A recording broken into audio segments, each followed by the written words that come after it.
Hi guys, good evening, and welcome back once again to the EdWord. I'm your host Eddie, and in tonight's video, I am going to be discussing what I thought of that great and downright shocking season opener for the season 7 premiere of our favorite spin-off show, AMC's Fear the Walking Dead. It has returned tonight, well, officially on AMC. I think it technically dropped a week ago on AMC Plus, but unfortunately, despite my initial claims from a few videos ago, I unfortunately do not have AMC Plus.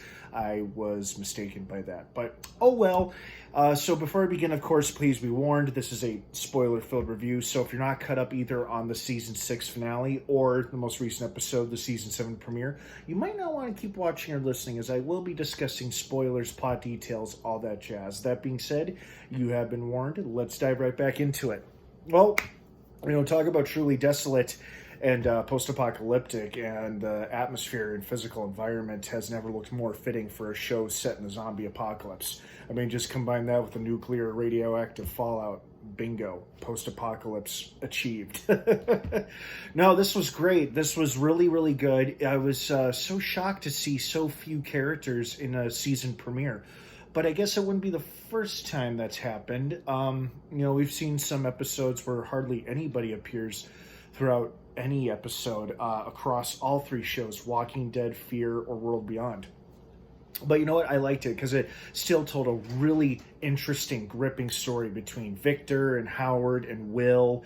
And, we got a pretty good idea of what Howard and Victor have been up to since the bombs dropped. And I'm guessing it's been less than a year. We also got a tease as to Alicia's fate. Hopefully she's still alive. And apparently there were other people living in that bunker with her.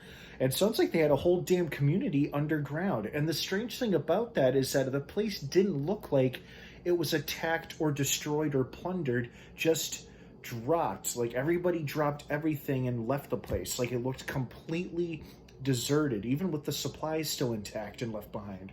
So I'm not sure what that was about. Also don't know what the deal is with these people that Will called the stalkers, that they're the ones wearing the radioactive suits, stripping the dead of their clothes. Don't see the point of that. When I saw the naked walkers, I assumed that their clothes had become meshed or part of their bodies because they were exposed to the nuclear fallout and whatnot. But I guess that wasn't the case. But oh well, it was still a really interesting season premiere. I really liked it a lot. Pretty shocked by that ending too. But then again, I'm not ready or willing to commit Strand to being a full-blown villain at this point. He's always been a character who's been morally ambiguous. There are more shades of, he's not completely, black or white. Well, he is black, but morally he's not black or white. He's more in a gray area. Like, this is a gray character. So, yeah, he may have murdered Will at the end there because he's getting dangerously close to becoming who he used to be when he was still with Alicia and the gang, because he now seems to really enjoy being in charge of this place and having a thriving community where everybody serves and works for him in one form or another.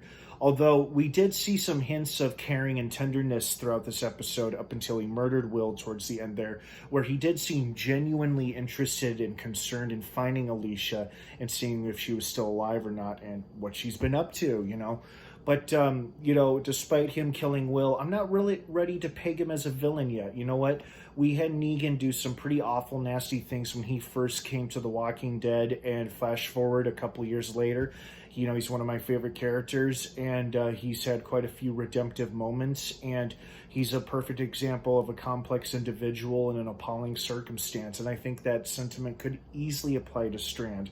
A complex individual in appalling, extenuating circumstances, such as surviving and thriving in the zombie apocalypse, with the nuclear fallout on top of that. So, great season opener. I'm looking forward to seeing what the rest of our characters have been up to and how they're all adapting, literally, since there's now pretty much radioactive fallout everywhere. So, yeah, really enjoyed the season opener. Not a huge favorite of mine. I still enjoyed it. I'm glad the show is back, but it wasn't something that I really, really liked. Like, I really enjoyed the season 4 premiere. I could rewatch that one easily.